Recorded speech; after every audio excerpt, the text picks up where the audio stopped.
Jadi pas pintunya dibuka, itu ada pocong, tapi tangannya di luar. Halo guys, selamat tahun baru semuanya. Semoga tahun ini lebih happy, lebih banyak cuannya, lebih-lebih lah pokoknya ya. Kali ini aku mau ceritain laporan mistis kiriman dari teman kita. Asli, ceritanya ini bikin aku kebayang-bayang terus. Ini serem banget sih. Sebelum kalian lanjut nonton ini, saran aku pastiin kalian nontonnya nggak sendirian. Oke, kita langsung masuk aja ke ceritanya.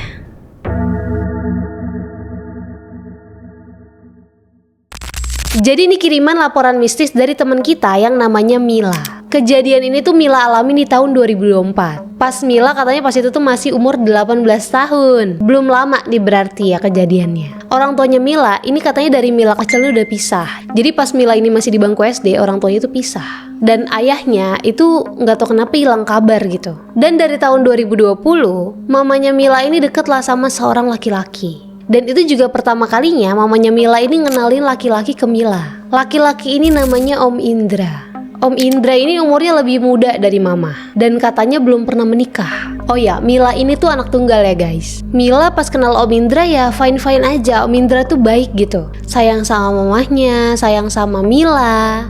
Oke lah pokoknya green flag abis. Singkatnya di tahun 2024 mamanya Mila sama Om Indra itu menikah. Sebelumnya Mila sama mamahnya ini tinggal di rumah nenek dari mamahnya Mila. Dan pas si mama ini udah nikah sama Om Indra bawa tuh mamanya Mila sama Milanya. Tinggallah di satu rumah yang emang Om Indra beli dan belum pernah ditempatin. Kata Mila nih ya, rumahnya sih oke ya, bagus, lantai 2, bangunannya juga bangunan baru. Jadi nggak ada vibe horor-horornya sama sekali. Udah tuh mereka beberes dan lain sebagainya lah. Di situ Mila ini kedapatan kamar di lantai 1. Nah orang tuanya ini tuh di lantai 2. Selama beberapa minggu tinggal di sana aman-aman aja, fine-fine aja, nggak ada apa-apa. Tapi katanya emang hawanya tuh kalau malam kurang enak. Tapi Mila sama orang tuanya ya mikir karena ini kan rumah baru ya, belum pernah ditempatin sama sekali. Jadi wajar aja gitu kalau ada vibe-vibe yang kayak kosong gitu. Wajar kan? Sampai mulailah kok ada satu hari dimana itu kok mulai berdatangan teror.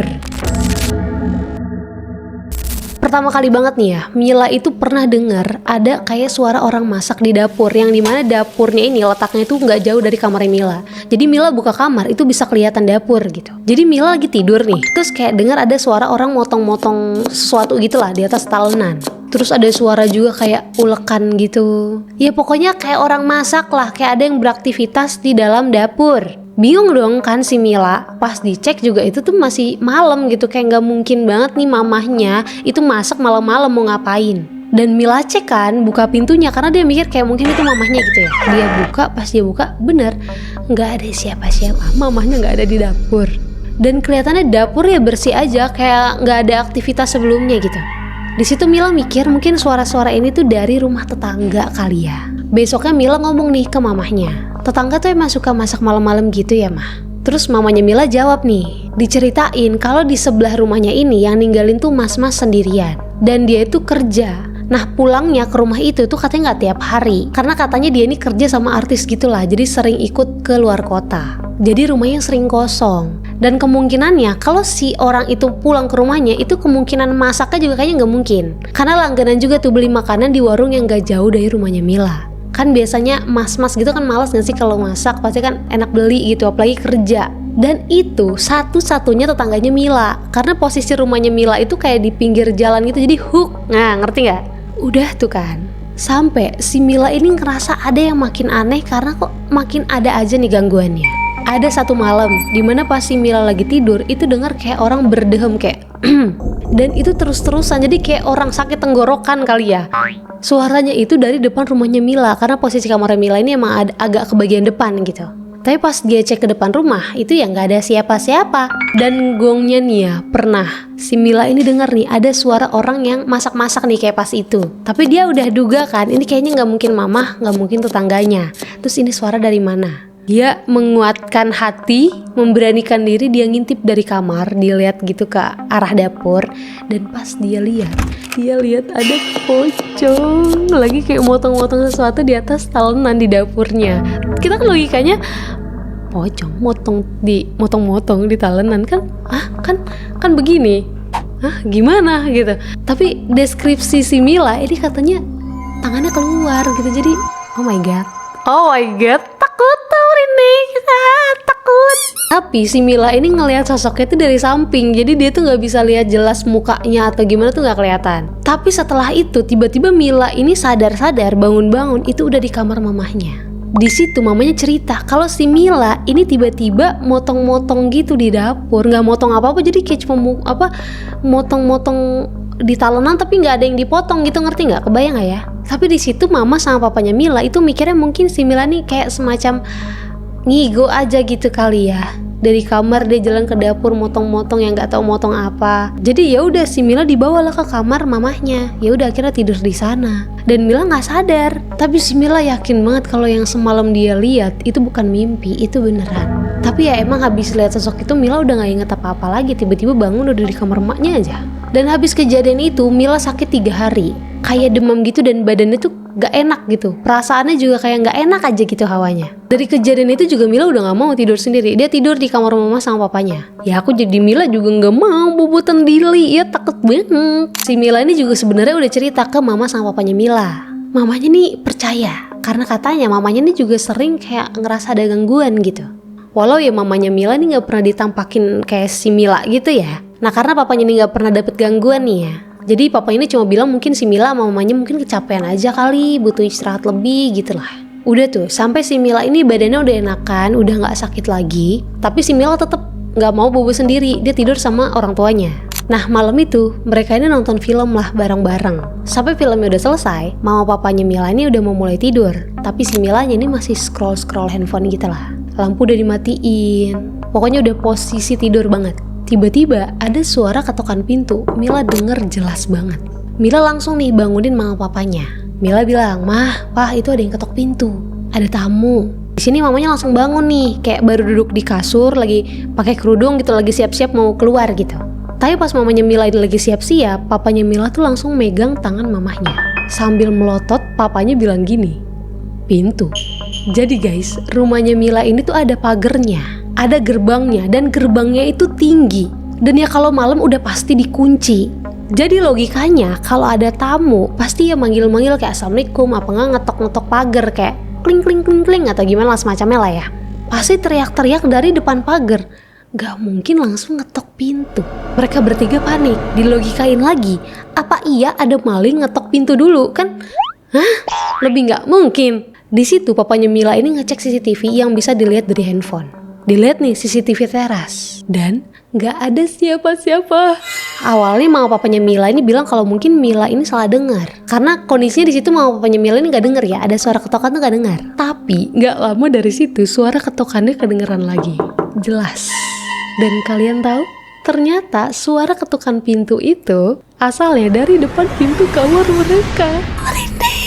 Di situ mereka panik banget. Ini siapa gitu kan? Dan emang kebiasaan mereka kalau mau tidur itu pintu kamar juga dikunci. Jadi walaupun gerbang dikunci, pintu depan dikunci, kamar juga dikunci. Jadi kayak biar safety aja gitu, biar tenang. Di situ papanya Mila ini langsung ngambil gunting yang emang satu-satunya senjata yang ada di kamar gitu kan. Dia pelan-pelan dia buka pintunya dan kalian tahu ada apa? Di situ mamanya Mila, papanya Mila, dan Mila itu semuanya lihat.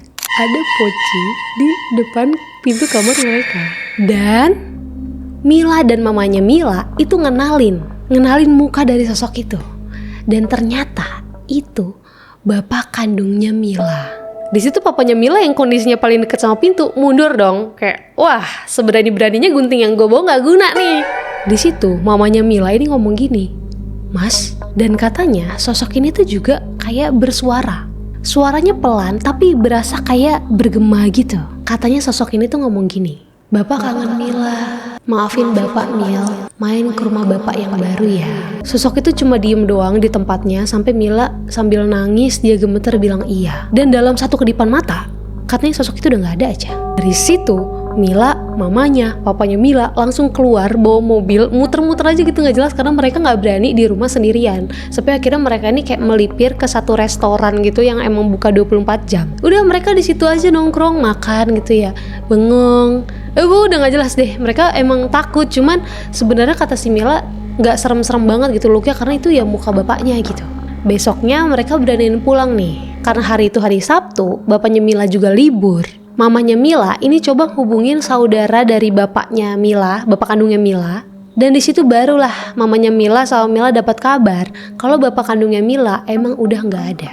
Dan belum lama meninggal karena kecelakaan. Padahal kecelakaannya nggak parah, lukanya juga paling cuma lecet-lecet doang. Tapi mungkin kan kayak ada luka dalam atau pendarahan atau apa gitu kan nggak tahu ya. Pokoknya pas kecelakaan dibawa ke rumah sakit itu udah nggak ada. Siang itu mereka langsung pergi ke alamat yang dikasih sama saudara bapak kandungnya Mila ini. Yang ternyata bapak kandungnya Mila ini tinggal di rumah neneknya Mila dari bapaknya itu. Cuma emang nenek sama kakeknya itu udah nggak ada, jadi bapaknya tinggal sendirian di sana. Jadi dulu emang bapak sama mamanya Mila ini pisah karena bapaknya ini tuh selingkuh gitu lah, ketahuan selingkuh. Bapaknya ini nyesel banget.